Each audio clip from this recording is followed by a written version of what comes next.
Today we will show you how to make a landscape in monochrome colors.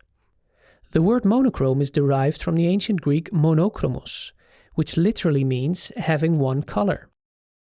Hi everyone and welcome to the Rijksmuseum's very own creative channel, Rijkscreative. This season we will show you everything you need to know about watercolors, inks and even blueprints. So grab your brushes and let's go. This is our teacher for today, Tyas. Hello. And our expert from the Rijksmuseum, Jane Turner. Hello. Tyas, isn't it boring painting just with one color? It can be, but I find it very interesting to just limit myself to one color instead of using a whole full range of colors. And as you can see, you can do so much with just one color by keep adding layers. And you can, as you can see, create an actual landscape. So for me, I would say no. How do you feel about it, Jane? It reminds me of a joke that we had at the opening of the Rijksmuseum with our different galleries with 5 rather than 50 shades of grey. And here, if you look at this watercolor, we see about 30 shades of grey. And it's incredibly subtle. You see that it creates a sense of distance and recession. It's like an early morning or a late evening with just sort of misty dusk when colors disappear. It's actually extremely subtle. So I wish you every success. Thank you. And challenging most of all to get the reflections in the water. Okay, let's do it.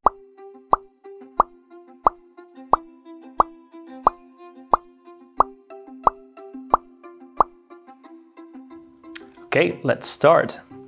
What we will be doing, we are gonna do a short exercise using watercolor paper, just a small piece like this, for instance. I will try to show you how monochrome painting works by using just one color. Doesn't really matter what color you're gonna use. For this, I'm gonna use a slightly dark color, and you want to make quite a lot of this color. So keep adding water, depending on how much color you would like. You can add, of course, some extra watercolor, as long as you have enough to do all the layers, which I'll be showing you later. So when you have enough water, you can use this flat brush, the big one. You're gonna cover the whole piece of paper with the first layer. Just like this. Doesn't have to be real precise, as long as you spread it evenly across the paper. And what is important then is that you let it completely dry before you apply the next one. Otherwise you will end up having this less crisp look, which is what we'd like to achieve. Over here you see there's already an example which I let completely dry. So there's one layer, there's still some paper visible, but we're gonna apply a second layer just on the bottom part. This would be the first layer, and what you can do, you create a second layer right here. Using the same color, the same amount of water, so you kind of double the layer with using the same water. And as you can see, you will of course start to get a certain kind of gradient. I already prepared some examples. Over here you see, for instance, what I mean. There is a first layer, the ground layer, which we put up first, the second layer, which we just did, the third layer, so in order to get the third, you have to let it completely dry, and then so on, the fourth. If you don't let it completely dry, which you would want to if you would get these completely crisp and sharp look, this is what would happen. Here's an example in the darkest layer. Here I wasn't patient enough, and you see the water kind of melted together, and you will see that there's not such a sharp and crisp look as there is in my better example over here. So keep adding layers, keep adding paint, and see how monochrome painting works. I created a frame within my paper, so I'm going to use this reproduction right here to create at least the same kind of size. And the first thing is what you want to do is you want to use your pencil and try to find the lines of the landscape. So this is also what I will be doing. Since I will be working from this reproduction, I will try to copy it as much as I can. Just use a light touch, try not to press too hard on the pencil.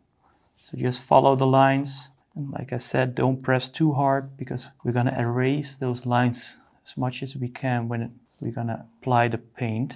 This is just to hold on to those lines and you have a bit of an idea what you will be doing at some point, like a reference. As you can see, I quickly sketched the landscape across my paper. And what we'll be doing now is use the eraser. So we are gonna try to get rid of the lines, but make sure you still see them. So don't completely erase them. Just lightly touch those lines so they're hardly visible.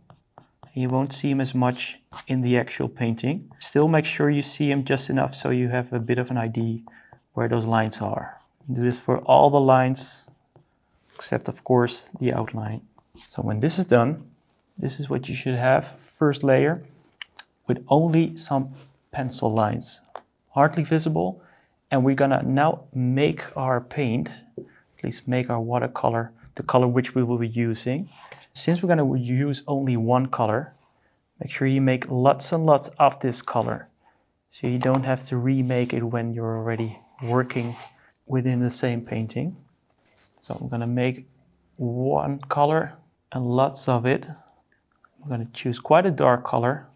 Of course you can make it as dark as you like, but I would like to use the first layer and make it really light. So I keep adding water until I have enough. In case you don't have enough water, you can always remake it, but it's good to already have a kind of large amount of the same color, since otherwise you will maybe not be able to recreate the same color when you try to make it again. In case you're not sure what color you have, just use a small piece of paper so you can see how it looks. It's quite watery, as you can see. Maybe add a bit of more color to the water. Keep adding water so you at least have enough to work with. When this is done, it's time to start up with our first layer. We have the pencil, we have a bit of an idea what the mountains are, but we want to completely cover up the first layer. And this is the back layers. You are going to go over this layer at some point, but not all of it. And as you can see in the example over here, this layer right here in the sky, this would be the lightest layer. Not the mountains, but the one in the back. So this is also what we were going to try to achieve. Make sure it's not too dark. You can always double check it. Well, I find it okay. Maybe add a bit of water again. Here we go.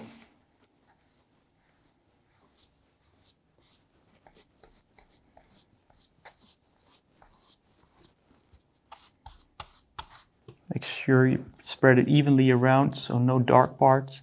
Just the same amount of color all over the paper. Of course, it doesn't matter if you go over the edges. This is part of the process. And since this is only a fairly small amount of water, make sure you do this rather quickly, since it will dry up, and when it's dried up and you go over the same layer again, it of course will become darker, as you noticed in the exercises which we did before this.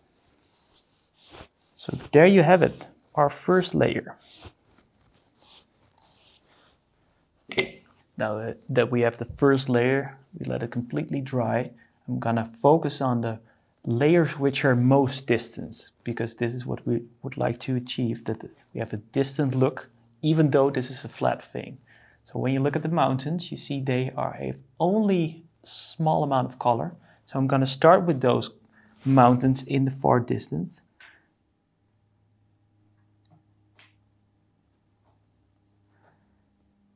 You don't even need to add too much color on your brush. You just continue using what you already have. If you even have too much or too many, just use a sponge to soak up a bit of the color in case you still find it too dark. Second mountain in the far distance.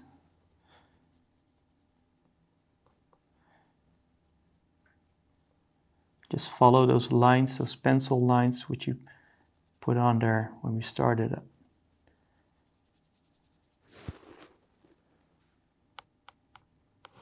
And make sure when you want those sharp lines, when the mountains cross each other, that you let it completely dry before you add the layer next to it. Or do it really careful so the water doesn't mix up with the previous layer. But do make sure you don't see those white spots in between those colors. They're in front of each other, of course.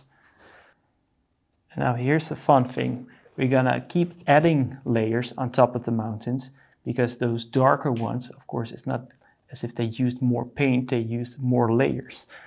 So this is also what you would like to do. You want to add more layers. So we're going to completely continue our mountains at this point. We're just going to go all across the things which should be darker at some point, but leave out the lighter parts.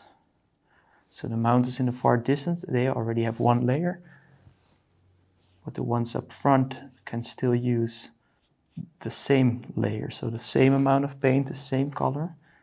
And in the next step, I will show you that we're going to add more layers on those parts which are more distant or more close to us actually. And the ones which are more distant will maybe have just 1 or 2 layers. So if you would like to make the water look real clean, make sure you don't cover the water, which is the bottom part right here, but do add color on top of the mountains. And if you do add too much water, you can just push the water to the middle side. So instead of pushing it outwards, make sure you try to send it back in.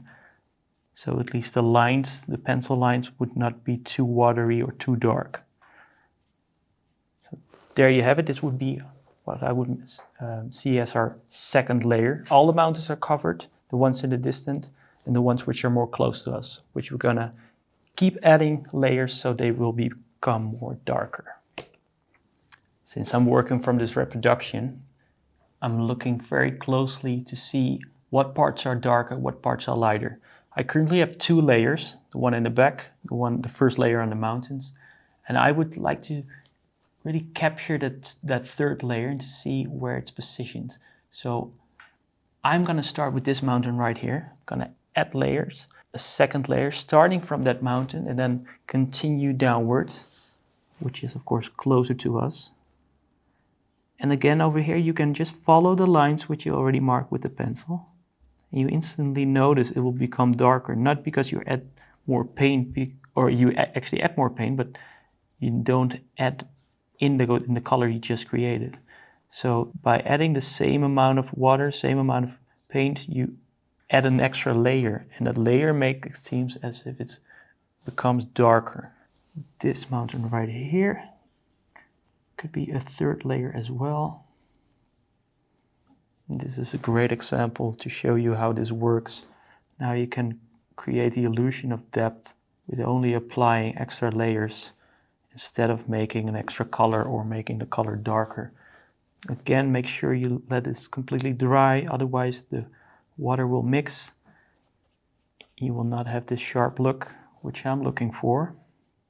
Then we move on to the bottom part. You can do this very quickly, since this would not be the final layer for this part. It's just, again, an extra layer to make it slightly darker.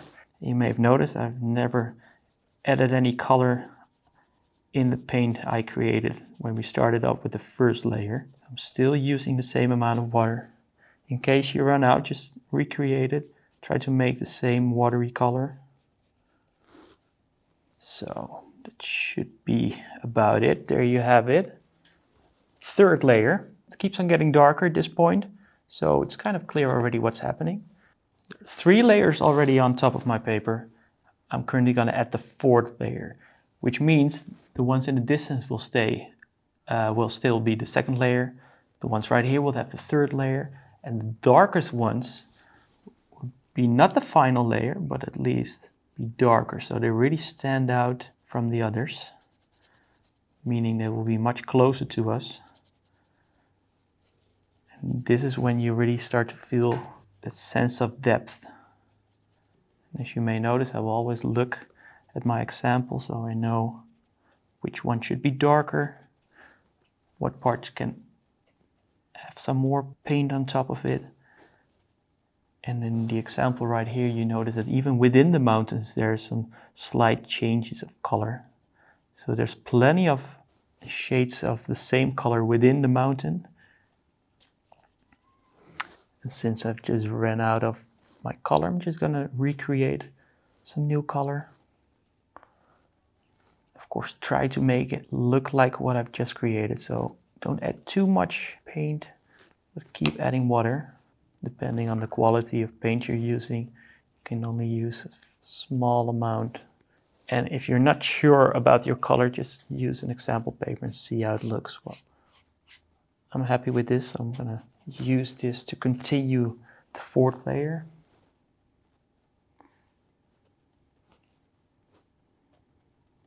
If you're not exactly sure what should be darker, just step away for a minute, try to look at it from a distance. But I think we're almost about there. So we're almost at the end, at least layer-wise, since we'll be reaching the final layers within this session.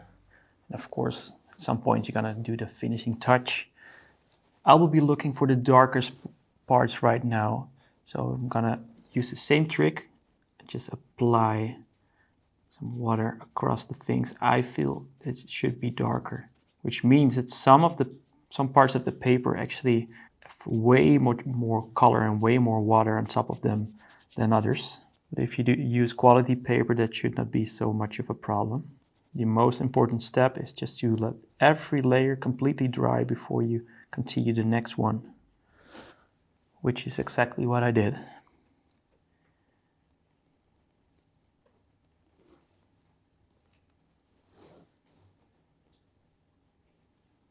And in my example, you still have the feeling it's built up using the same color, of course. You can do the same trick with multiple colors, but for this exercise, I just wanted to stick by using one color and show you how it works with just one color, so the idea is very clear.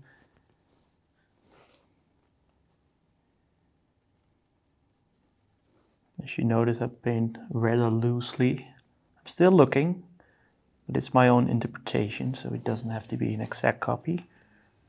And in the example right here, you see that there's some lighter parts in the water and some darker parts just next to the mountains and the hills. So this is of course a lighter layer and this is a darker one.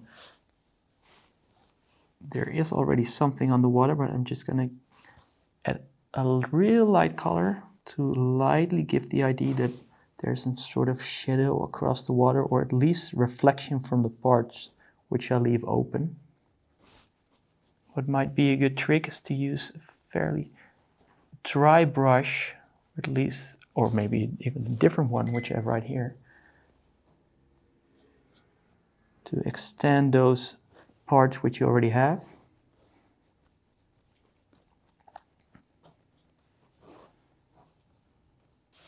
And if you still feel that there are some parts which are too dark, just make sure you get rid of those by either a sponge or a piece of paper. So these would be the final layers, and here you can have a look at all the parts which you might find too dark or maybe too light. As you can see, there's some darker parts in the hills which are actually more distant, and I recreated some kind of shadowy area in that part as well. And maybe you find that these parts, like the ones I have over here, that are a bit too much the same, so you can of course add an extra layer on top of those just to make it darker. But as you can see now, there's a huge difference between the first layer, which is actually the sky, the water, and then the second layer, which are the mountains really far away, and the ones which we are currently creating. So by adding the same color, keep adding the same amount of watery color, you can really look for that illusion and that feeling of depth, even though you're not using so many tricks. And like I mentioned, you can also add more different colors if you want to, especially within the finishing touch. I'm just gonna stick to this blue-grayish color, which I personally like a lot. But it also works really well with other darker colors, or even with lighter colors. But make sure you would probably need more layers if you would want to have the same effect. Impressive. You've created an entire world using just one color. Any final tips? Any final tips? Well, I would always try to look at your painting or at your drawing and make sure you look at it from a distance, or maybe give it a while, maybe let it dry and then look at it once again, because you can work on it really fast. But the fun thing about this is that you let it completely dry. and that you look at the things you really like. I personally like those sharp, crisp looks, and I also like when things start to blend, which is a real nice effect in watercolor. But in this case, we're just looking to add layers, so you don't want that blending happening too much, and you would like to have full control on your painting. Awesome. Thank you very much and see you next time. Thank you for watching. Bye bye.